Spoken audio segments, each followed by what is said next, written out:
ನಮಸ್ಕಾರ ವೀಕ್ಷಕರೇ, ಆಯ್ಕೆ ನ್ಯೂಸ್ಗೆ ಸ್ವಾಗತ. ಇಂದು ವಾಯು ಮಾಲಿನ್ಯಕ್ಕೆ ಅತಿಯಾದ ದೋಷಪೂರಿತ ಇಂಜಿನ್ ಹೊಂದಿರುವ ವಾಹನ ಬಳಕೆ ಹಾಗೂ ಕಸಗಳಿಗೆ ಹಚ್ಚುವ ಬೆಂಕಿ, ಇದರಿಂದ ಬರುವ ಕಲುಷಿತ ಹೊಗೆ ಕಾರಣ ಎಂದು ಇವುಗಳನ್ನು ಕಡಿವಾಣ ಹಾಕುವ ಅಗತ್ಯವಿದೆ ಎಂದು ಆರ್ಟಿಒ ಪರಮಾನಂದ್ ಸಜ್ಜನ್ ತಿಳಿಸಿದರು.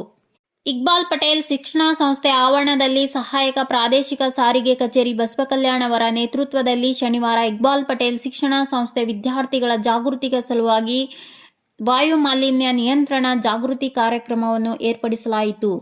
ವಾಯು ಮಾಲಿನ್ಯದಿಂದ ಪರಿಸರದಲ್ಲಿ ಆಗುವ ದುಷ್ಪರಿಣಾಮಗಳನ್ನು ಕುರಿತು ಮತ್ತು ವಿದ್ಯಾರ್ಥಿಗಳಿಗೆ ಮಾಲಿನ್ಯ ಅಳಿಸಿ ಜೀವ ಉಳಿಸಿ ಒಳ್ಳೆಯ ಪರಿಸರ ಗಾಳಿ ದೊರೆಯಬೇಕಾದರೆ ಗಿಡ ಮರಗಳ ಸಂಖ್ಯೆ ಹೆಚ್ಚಾಗಬೇಕು ಎಂದು ಹೇಳಿದರು.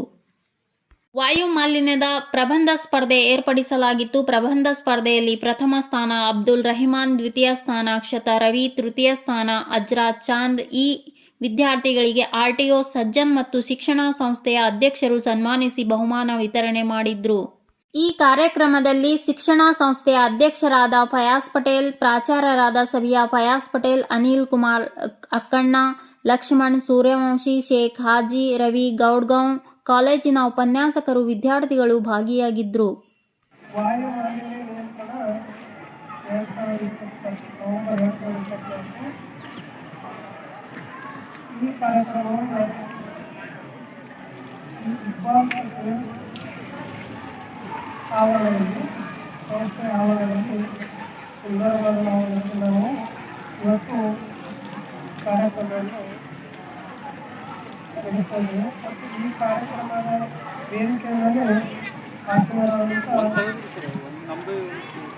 ಶ್ರೀ ಫಯಾಜ್ ಇಸ್ಮಾಲ್ ಅವರು ಹಾಗೂ ವೇದಿಕೆ ಮೇಲೆ ಹಾಸನರಾದಂಥ ಉಳಿದ ಶಿಕ್ಷಕರು ಹಾಗೂ ನಮ್ಮ ಪ್ರಾಚಾರ್ಯ ಶ್ರೀನಿವಾಸ್ ಸರ್ ಹಾಗೂ ಮತ್ತು ವಿದ್ಯಾರ್ಥಿನಿಯರು.